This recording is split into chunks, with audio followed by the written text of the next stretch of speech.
There's a moment almost no one notices when it's happening.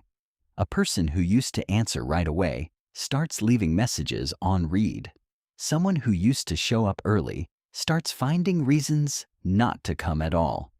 And slowly, without any single dramatic event, they become a stranger to the people who know them best. Everyone else calls it change.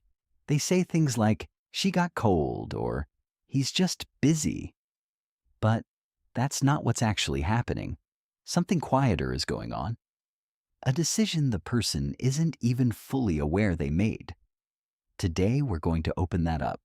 Not to judge it, to understand it.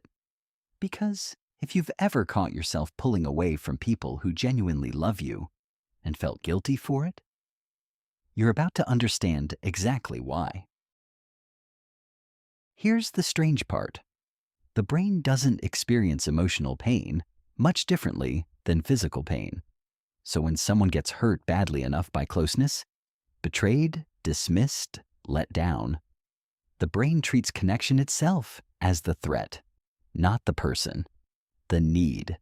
It quietly reaches for a switch most people don't know exists and turns the need for others down, like dimming a light no one asked to be dimmed. It's not a conscious choice. It's an automatic decision made by a part of the mind whose only job is to keep you safe. Even if safe now means alone, this switch doesn't appear out of nowhere. It's built, brick by brick, usually starting a long time ago. A parent who was present in the room, but absent everywhere else. A friend who took something private and used it as a weapon. A promise to stay, followed by someone leaving anyway. Each time, the same lesson gets carved a little deeper. Closeness is where the damage happens, so a wall goes up.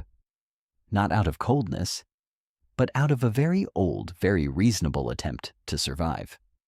The problem is, that wall was built for people who no longer exist. It's still standing in front of people who never gave any reason for it. Here's what almost nobody says out loud. The person behind the wall usually feels the worst about it. They see the red receipt, they feel the silence after they cancel again. A voice inside asks, "What's wrong with me?" But it's not indifference keeping them distant. It's an old alarm that goes off the moment someone gets close enough to matter. So they retreat, exhausted by their own solitude, caught between wanting connection and fearing exactly what it once cost them. If any of this sounds familiar, here's what I want you to take from this. The wall was never proof that something is wrong with you. It was proof that something once hurt you enough to need protecting from. And walls that were built for protection can be taken down. Not all at once, but one brick at a time. Letting one person a little closer. Staying 5 extra minutes in a conversation you'd normally end early. Noticing, slowly, that not every open door leads to the same old pain. You don't have to dismantle everything today. You just have to stay curious about the walls you've built instead of ashamed of them. If this helped you see yourself a little more clearly, subscribe to Era Psychology. We open one more door like this every week. See you in the next one.